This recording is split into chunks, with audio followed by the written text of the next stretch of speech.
Buenos días. Bueno, vamos a iniciar un podcast, yo creo que muy especial, porque, el proyecto Unileco estamos trabajando en la brecha digital en colectivos desfavorecidos y vamos a hacer un guiño a cómo influyen las competencias digitales en el ámbito del empleo. Para ello me acompañan dos expertas en el mundo de la orientación en el empleo. De hecho, tienen larga experiencia en diferentes proyectos a nivel nacional y europeo, y me acompaña Inés Iglesias y Madalena Jabacín Juan. Buenos días. Hola, Hola, buenos buenos días. días. Bueno, yo sé que desde vuestro ámbito profesional e institucional estáis apoyando a múltiples personas desempleadas y, bueno, sé que estáis desarrollando diferentes proyectos para impulsar sus competencias digitales, porque es un elemento clave a la hora de hacer una búsqueda de empleo. Pero vamos a centrarnos, si os parece, en esta primera parte del podcast, sobre todo en los problemas en el ámbito de competencia de brecha digital asociado a diferentes colectivos. Yo creo que es muy importante, de alguna manera, conocer cuáles son las especiales dificultades que tiene cada colectivo. Así que, bueno, Inés, Madalena, si queréis empezáis un poco compartiendo vuestro saber hacer, porque yo creo que es muy importante identificar el problema, ¿no? Cada colectivo tendrá sus especiales dificultades. Y bueno, Inés, si te parece, empiezas disparando tú y sobre eso pues vamos Genial. entablando una conversación. ¿De acuerdo? Perfecto. Muchísimas gracias, Rafa. Vale, nosotras, nuestra experiencia laboral es muy amplia respecto a los colectivos porque el desempleo afecta a toda la horquilla de población, pero sí que es verdad que podemos hacer una sectorización de cuáles son las dificultades que tienen a nivel digital y dónde está la brecha, ¿no? Así como a grosso modo podemos hablar de unos colectivos muy sectorizados o muy separados, pero en el fondo hay muchas cosas que los atraviesan a todos, ¿no? Entre ellas es la dificultad eh, la falta de competencias digitales aplicada a la búsqueda de empleo. Habíamos anotado, habíamos pensado en desde desempleados de larga duración, tengan la edad que tengan. ¿Vale? Que eso es importante, porque solemos pensar en desempleados de larga duración mayores de 45 años, por ejemplo. Pero en concreto, en el caso femenino, hay mujeres que comienzan a tener hijos, ya nos ponemos en la edad media en España, que viene a ser unos 30, 30 y tantos, igual no se incorporan de nuevo al mundo profesional pues hasta los 45 o más allá, ¿no? Con lo cual, son desempleadas de larga duración, menores de 45, con una dificultad añadida en la búsqueda de empleo. Hablamos de jóvenes, por ejemplo, como sector también clave. Y tenemos la creencia, y Magda, si quieres tú aquí también controlas, pero tenemos la creencia de que los jóvenes conocen el mundo digital. Y nos encontramos en nuestra labor diaria con que los jóvenes manejan determinadas aplicaciones, TikTok, Instagram, etcétera, etcétera, pero desconocen cómo funcionan las aplicaciones específicas para búsqueda de empleo. Y no solo las aplicaciones, sino también cómo se utiliza el lenguaje en esas aplicaciones, que no se utiliza de la misma manera. Me refiero al lenguaje en un todo, no solo al idioma, sino a la forma en la que me enfrento a una plataforma de motor de búsqueda de empleo como puede ser InfoJobs o Indeed u otras. Y aquí nos encontramos con una brecha muy grande a nivel digital. O no me voy a ir tan allá, me voy a cómo manejo Drive, cómo manejo Gmail, cómo me enfrento a una autocandidatura y qué lenguaje utilizo a través de un mail, por ejemplo. Que son cosas muy básicas, o nosotros podemos pensar que son muy básicas, pero en jóvenes nos encontramos con esas dificultades también. Magda, si quieres, nos centramos un poquito más en estas dos o seguimos avanzando Sí, en sí, bueno, algún otro sector. Claro, también con los jóvenes es importante lo que estamos diciendo, ¿no? Ellos controlan porque nacen, son nativos digitales, pero nativos digitales en relación a sus iguales y más relacionado con el ocio. Cuando estos jóvenes, ya sean titulados universitarios o no, se enfrentan a la búsqueda de empleo donde se manejan desde una sencilla entrevista que te citan por email y que te citan a la entrevista por email y la cita es a través de una plataforma como pueda ser Meet, por ejemplo, o Skype, vemos un gran número de jóvenes perdidos. Yo no miro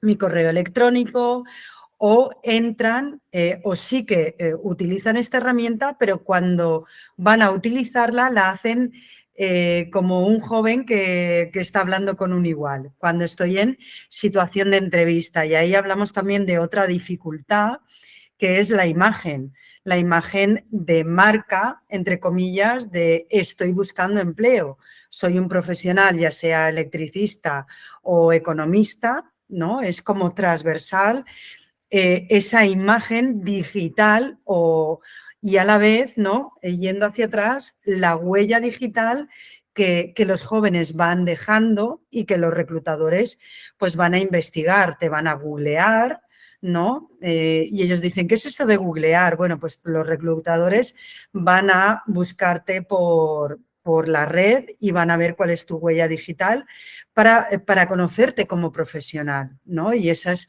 otra dificultad con la que nos encontramos, que manejan otros códigos a lo que son los códigos no solo de lenguaje, sino de comunicación no verbal que se manejan en herramientas digitales, ¿no? También el manejo de algoritmos, tanto para los jóvenes como yo introduciría aquí también, muy importante, el sector senior, ¿vale? Estos algoritmos que manejan los motores de búsqueda de empleo, la red social profesional como es LinkedIn. Quien no conoce estos algoritmos se queda fuera, ¿no? Es injusto, pero es una realidad y esto abarca a todos los sectores, ¿no? Magda, y yo aquí añadiría, aparte de quedarse fuera, añadiría un componente muy importante de frustración digital, Sí, ¿vale? Porque no nosotros entiendes por qué cuando te están descartando continuamente a través de diferentes pues, plataformas, no entiendes por qué. Cuando yo tengo un currículum que se adapta a la oferta, ¿por qué me descartan? Pues muchísimas veces ese descarte viene por esos algoritmos que desconozco, porque hay una serie de palabras clave en las que el filtro de la empresa que ha elegido para ese tracking, pues yo no tengo conocimiento sobre eso, no lo pongo y directamente estoy descartado. Ese desconocimiento lo que va a crear y la repercusión que va a tener es de una frustración total. Y vuelvo a repetir, es una barrera con la que se encuentran todos estos sectores, cada uno desde su visión.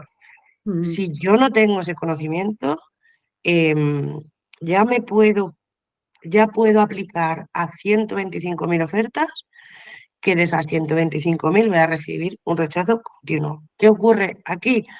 Que la persona que está buscando trabajo entra en un proceso de frustración, de desesperanza y otro término que habíamos, Magra y yo, utilizado es el de la autoestima digital.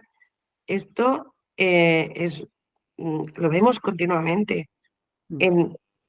Hay colectivos como mujeres, por ejemplo, eso lo vemos mucho, tienen como más miedo, ¿no? Y tienen más baja la autoestima digital.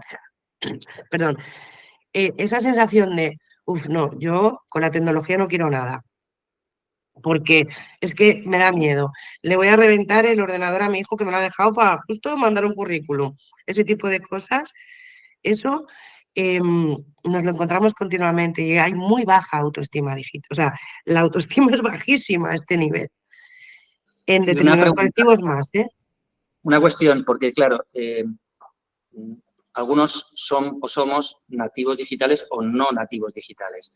Estoy pensando ya no solo en los jóvenes, estoy pensando en la población mayor, que nunca han sabido manejar un móvil y siguen sin manejarlo. Y ya va más allá simplemente de conocer los algoritmos de las plataformas de selección de personal. ¿Cómo se puede trabajar con una persona que nunca, de alguna manera, ha manejado una herramienta digital de ninguna manera? Es decir, necesitaremos crear y desarrollar a lo mejor aulas de apoyo o una red de mentoring. Es decir, ¿cómo rompemos esa barrera? Es infinita, ¿no? O sea, es un muro altísimo. ¿Cómo se trabaja con este colectivo? Porque es un giro de tuerca incluso más difícil, ¿no?, que solventar. Sí, es importantísimo la accesibilidad, porque si unimos senior, por ejemplo, con zona rural, si cruzamos esas dos variables, se multiplica la dificultad y las barreras se multiplican. ¿Cómo abordamos? Acercando esas herramientas a esas personas de la manera más sencilla posible. Desde, por ejemplo, si estamos hablando de zonas rurales, pues desde el centro social o, por ejemplo, barrios más o zonas de ciudad más desfavorecidas, pues acercando esa accesibilidad al centro social, a la biblioteca o esa pequeña población, el ayuntamiento puede poner a disposición pues, un dispositivo digital con apoyo de una persona que esté tutorizando, que esté mentorizando para hacer fácil lo difícil para una persona que no está o no ha estado en contacto con herramientas digitales, que no solo son personas senior, que lo hemos visto, no solo son personas senior, hemos visto diferentes perfiles de personas que tenemos la idea que todo el mundo, tenemos idea que todas las personas tienen un teléfono móvil conectado a Internet y eso no es una realidad. La realidad es que hay muchas personas, personas que llamamos, ¿no?, de ese rango en riesgo de exclusión social, personas que a lo mejor hay un móvil para toda la familia y que ese móvil no tiene acceso a Internet, salvo que pueda acudir a un sitio donde pueda tener una conexión. Entonces, son personas que tienen que desplazarse a una ubicación donde tengan conexión a Internet y, vale, tienen un dispositivo que se conecta, pero no sé utilizarlo, por favor, ayúdame. Entonces, ahí pues tiene que haber una persona, un técnico de orientación, un técnico social que pueda mentorizar, que pueda ayudar a esa persona a cómo utilizar esa herramienta para que le pueda acercar a un posible empleo, ¿no? Yo aquí también hablaría de otra cosa respecto a esto. Por supuesto, las políticas públicas, tanto de la Unión Europea como de las administraciones nacional, autonómica, local, etcétera, están orientadas a la alfabetización digital y cada vez vemos más programas en este sentido. Y sí, está genial abrir los centros y que la gente pueda venir. Pero algo que nos encontramos en nuestro día a día, también en este tipo de acción, es que el trabajo muchas veces no solo se hace en un centro. Necesitamos tener esa accesibilidad y esa conectividad en nuestra casa, porque yo tengo que tener espacio y tiempo para poder dedicar un rato a preparar mi currículum, a mandar a una autocandidatura o un currículum. Es decir, que están geniales las políticas, pero también tendríamos que empezar a hablar, por ejemplo, de préstamos. Así como se hace, por ejemplo, en los coles para los niños, que hay un sistema de préstamo o de beca para personas de determinados colectivos, también dar esa posibilidad de, bueno, pues yo te facilito un dispositivo con un contrato de cuidado o lo que sea, o con una devolución o a un precio más bajo, no sé, se me ocurren varias soluciones, ¿eh? Y que esa persona pueda tener acceso y conectividad desde su casa para poder realizar este trabajo. Por supuesto, con ayuda y mentorización, pero yo le puedo dar esa ayuda y mentorización 2 horas en un centro y luego el resto del día que hace esta persona. si no tiene ese acceso también. Entonces, también haría esa puntualización a lo que dice Magda. Y también, por otro lado, hablaría de otras dificultades que se encuentran a nivel digital, por ejemplo, las personas inmigrantes, ¿vale? Que viene un poco por ahí también. Y también va un poco asociado al tema jóvenes, lenguaje, código, maneras de buscar trabajo no son para nada iguales. Ya no os hablo de personas que no tienen el mismo idioma, sino personas que vienen de Latinoamérica, que hablan castellano y tienen dificultades a la hora de encontrar trabajo también por el lenguaje.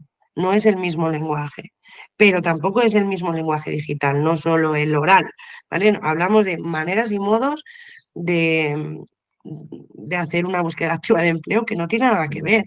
Entonces, ese apoyo también es importante a ese nivel por parte de políticas públicas y demás, y también de las orientadoras. Y creo que eso es importante también hacer esa pequeña reflexión. Pensamos que todo el mundo estamos en la misma línea de meta y no es así. Hay gente que mi línea de meta está aquí y tenemos otras por detrás a 20 metros, ¿no? Y ya parten con esa desigualdad también. Sí, Quería también puntualizar esto. Sí, y además, Inés, yo creo que has dicho algo muy importante, porque hay muchos programas, por ejemplo, hay muchas entidades, servicios públicos y también hay entidades privadas, asociaciones, ONGs, que gracias a estas subvenciones y proyectos europeos están muy enfocadas a la alfabetización digital. Nosotros en nuestra práctica del día a día, ¿qué vemos? Que estas personas van a estos programas o son mentorizadas en habilidades y competencias digitales, pero como bien has comentado, Inés, luego cada persona se va a su casa y damos por hecho que tienen herramientas digitales. Y luego van a su casa y no tienen ordenador, no tienen conexión a Internet, no tienen un dispositivo móvil. Entonces es como damos un gran paso, pero luego la persona le falta esa parte de la práctica, ¿no? De estar en el día a día utilizando y teniendo soltura con esa herramienta, que si comparamos con otras personas que sí que tienen esos recursos, pues es un gran desajuste. Entiendo entonces que vuestra receta mágica, se habla ahora mismo mucho de algoritmos, inteligencia artificial, al final el tener un mentor que está cerca de esa persona para, digamos, ayudarle a superar esas dificultades es clave, ¿no? El valor de ese concepto de mentor y luego, ¿qué perfil consideráis que tiene que tener ese mentor para serle útil a un colectivo muy concreto que tiene una problemática muy concreta en el ámbito de las competencias digitales? Pues ese mentor tiene que tener una formación, una base en competencias digitales, conocer las herramientas, conocerlas y utilizarlas, saber dinamizarlas y para poder transmitirlo a otras personas. Y ese mentor también, Inés, no sé qué opinarás, creo que es importante que conozca los recursos a nivel europeo, nacional, comunidad autónoma y regional. Muy importante que micro y macro lo tenga muy, muy en cuenta, porque cuando estás utilizando una herramienta estás en el planeta Tierra. Y nunca sabes dónde está la oportunidad. Un reclutador puede estar haciéndote la entrevista desde Buenos Aires para un puesto que está a 10 kilómetros a la redonda de donde vives tú, ¿no? Y creo que tiene que conocer las herramientas digitales, los recursos locales, bueno, a todos estos niveles. Y creo que tiene que tener una formación psicosocial, ¿no? No tiene que ser psicólogo, no tiene que ser trabajador social. Ahora sí, creo que ese mentor tiene que tener una mínima formación. ¿Por qué? Porque hablabas antes, Inés, ¿no? de la autoestima digital, ¿no? ¿Cuántas veces escuchamos yo no puedo, yo no sé, yo no puedo, yo no sé? Y es un empoderamiento a nivel de autoestima, y ese empoderamiento también te lo da el empoderamiento digital. En cuanto la persona, nosotras Inés lo vemos, ¿verdad? en cuanto la persona da sus primeros pasos con estas herramientas, vemos cómo va creciendo su autoconcepto de su capacidad de manejar un Gmail, un Drive, que damos por hecho que todo el mundo, bueno, te lo comparto por Drive, te lo envío el enlace por Gmail. Y cuánta gente, ¿verdad, Inés? Nos dice, sí, sí, sí. Y luego le decimos, pero ¿sabes? Pues no sé. Es gente que ha estado en su experiencia profesional, ha estado manejando otras cosas que, bueno, pues quizá ahora eh, ellas piensan que son obsoletas, pero tienen una aplicación actual. Porque, ¿por qué no has, si tú has estado, no sé, pongo por ejemplo, pues haciendo escritos, cartas, como secretaria, por ejemplo, o administrativa, bueno, o sea, ponlo en lo digital y verás que no es para tanto desmitificar lo digital, es importante también, porque a veces está como metido en esa especie de endiosado, ¿no? Es como, es que es digital, pero es que en el fondo si lo aterrizas, es lo que se estaba haciendo toda la vida con alguna cosita a mayores, pero vamos a bajarlo, vamos a desmitificarlo, para mí eso es importante. Y quería hacer una puntualización respecto a lo que nos has preguntado, Rafa, de qué necesita un orientador. Por supuesto, lo que he dicho con Magda, 100% de acuerdo, pero añadiría revisión. Tenemos que mirarnos a nosotras mismas. Y cuando ya de por mí misma, yo no hago un análisis previo de por qué doy por supuesto que un joven tiene que conocer un email, ¿no? Que tú dices, total, es que los chavales de ahora. No, hacer esa pregunta de, ¿lo conoces realmente? Y no darlo por supuesto, escuchar a la persona, escucharte a ti, cuál es tu prejuicio, cuál es tu sesgo, etcétera. Y desde ahí, como orientadora laboral, respetar las decisiones del otro, o de la otra, y también ayudarle a llevarlas a cabo, sean para ti las adecuadas o no, según tu cultura, tu origen, no sé qué, eso también es muy importante como orientador laboral, porque a veces nos encasillamos en que esto tiene que ser así. Y te voy a poner un ejemplo que para mí me abrió la cabeza, me explotó. Una mujer con una niña, una hija discapacitada ya adulta, que toda la vida ha estado en casa, pero por la edad la han llevado a un centro, pues se queda sin trabajo, no remunerado, pero un trabajo de arriba abajo, se queda pues con 52, 53 años, pues bueno, pues buscando trabajo. ¿Qué es lo que nos sale a todos las orientadores y orientadoras para decirle, pues vamos a ver cómo aplicamos? Pues, ¿por qué no haces un certificado de profesionalidad de atención sociosanitaria? Ya que tienes la experiencia, ¿no? Es lo que te sale pensar. Claro, esa madre a mí me dijo, es que yo estoy harta. Yo no quiero seguir haciendo eso. Para mí eso ha sido mi vida con mi hija. A mí me gustaría ahora formarme, en este caso, en algo totalmente diferente relacionado con las artes gráficas, ¿no? Ostras, qué mal, ¿no? Como orientadora, no pararme a decir, ¿por qué ya de mano a esta madre ahora sigue cuidando a gente? Después de 30 y tantos años que tenía su hija, ahora sigues cuidando. Pues eso es una cura también de humildad para una orientadora, ¿no? Y colocarte ahí, bueno, pues entonces vamos a ver qué es lo que te hace falta. Pues eso es importante también en lo digital, como orientadores, no dar por supuesto y escuchar. Y para mí, aparte de la formación, creo que esa sensibilidad es importante también.